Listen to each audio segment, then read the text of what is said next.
The SUMIF function in Excel sums up the cells in a range that meets a specified condition. And let's say it works using this data set. Here I have columns for salespersons, products, region, unit sold, unit price, total sales, and dates. Now let's get the sum by a salesperson called Ali.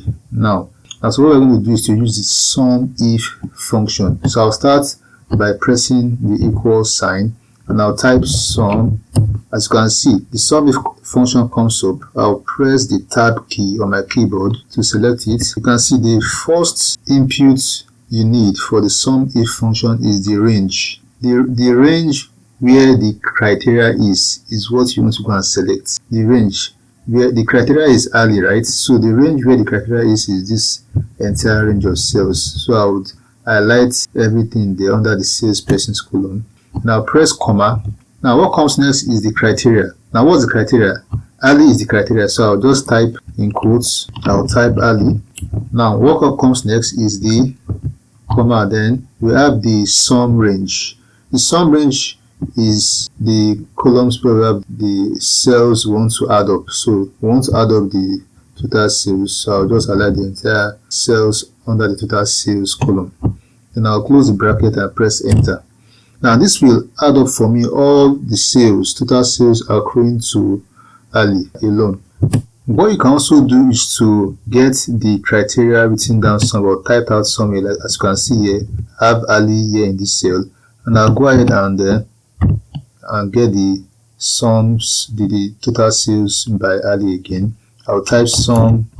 If you can see it comes up, I'll press the tab key to select it, and I'll get the range. The range, like I did before, is the entire sales under the salesperson's column, then comma.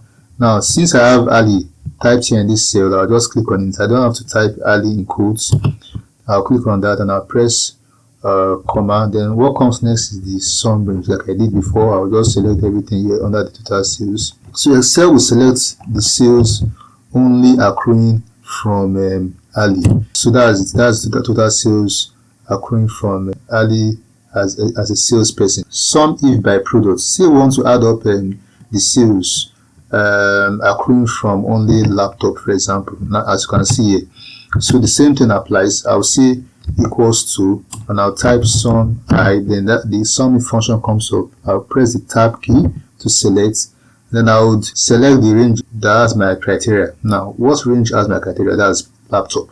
It is this one. This is where my criteria is. So I will select the entire range of cells under the product column. I'll press comma. Then I'll type the criteria in quotes. The criteria is laptop. So that'll be laptop. I'll close the quotes, and I would press comma. Now, what comes last is the sum range. So total sales accruing from laptop. I would select the entire sales, the entire cells under the sales column. I'll close the bracket and press enter.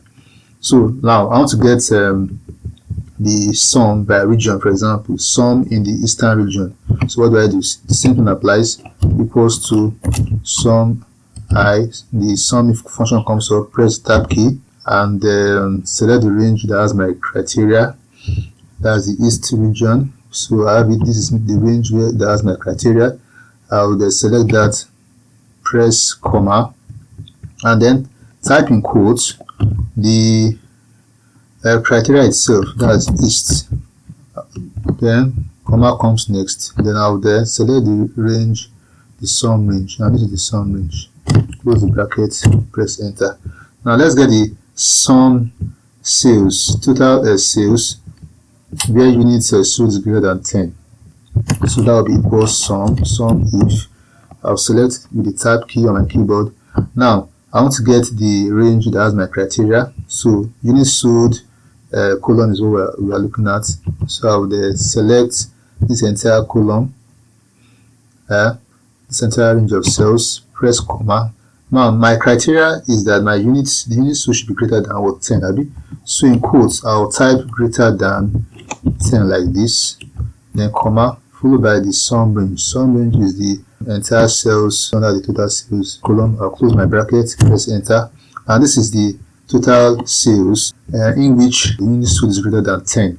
I'll go on to getting total sales after 10 January 2025. Same thing applies, equals to SUMIF. Press the tab key to select it, and I'll start with the range where I have my criteria, date, right? So that's under the date column. I'll select everything and I'll press comma, and my criteria will now be greater than what? So date after what? After 10th of January, that will be greater than 10 January. January is 01 2005 25 rather 2025. So now that's my criteria in quotes, then followed by the sum range. The sum range will be this. Close my bracket and press enter. So that's how to use the SUMIF function in Excel.